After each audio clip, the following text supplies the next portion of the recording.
વડોદરા શહેરના ગોરવા વિસ્તારમાં રહેતા એક પેટ્રોલ પંપ માલિકે પોતાની પત્ની, 2 પુત્રો અને એક પુત્રી સાથે મળીને ઝેરી દવા પી જુવાન ટૂંકાવવાનો પ્રયાસ કર્યો હોવાનું સામે આવ્યું છે. તો પરિવારે ઝેર પીધા બાદ પોતાની જાતે સયાજી હોસ્પિટલમાં સારવાર માટે દાખલ થયો હતો. જાણકારી મુજબ આ પરિવારમાં 52 વર્ષીય પતિ, 49 વર્ષીય પત્ની, 23 વર્ષીય પુત્ર, 17 વર્ષીય પુત્રી અને 5 વર્ષીય પુત્રનો સમાવેશ થાય છે. આ મામલે જવાહરનગર પોલીસ સ્ટેશનના પીઆઈ જે.એન. પરમારે જણાવ્યું કે નંદેસરી જીઆઈડીસીમાં આવેલા પેટ્રોલ પંપના માલિક સુભાષભાઈ ઉપર 6 કરોડ રૂપિયાનું દેવું થઈ ગયું હતું. તો આ દેવું બેંક લોન અને સગા સંબંધીઓ પાસેથી લીધેલા નાણાંનું હતું. તો આ ભારે આર્થિક દબાણને કારણે પરિવારે આ પગલું ભર્યું હોવાનું માનવામાં આવે છે. ત્યારે આપઘાતનો પ્રયાસ કરનાર મહિલાએ જણાવ્યું કે અમારા પર બેંક લોનનો બોજો છે અને આર્થિક સંકળામણ ખૂબ જ વધી ગઈ છે. તો મારા પતિ ટેન્શનમાં હતા, પરંતુ મને તેની પૂરી જાણ નહોતી.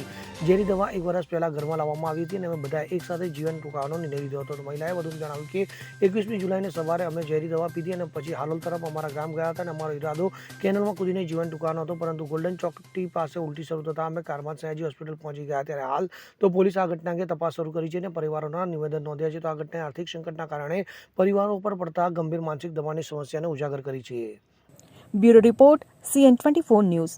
હવે જુઓ દેશ દુનિયાની તમામ ખબરો તમારી આંગળીના ટેરવે. ઉઠાવો મોબાઈલ અને Google Play Store પરથી ડાઉનલોડ કરો અમારી CN24 ન્યૂઝ મોબાઈલ એપ.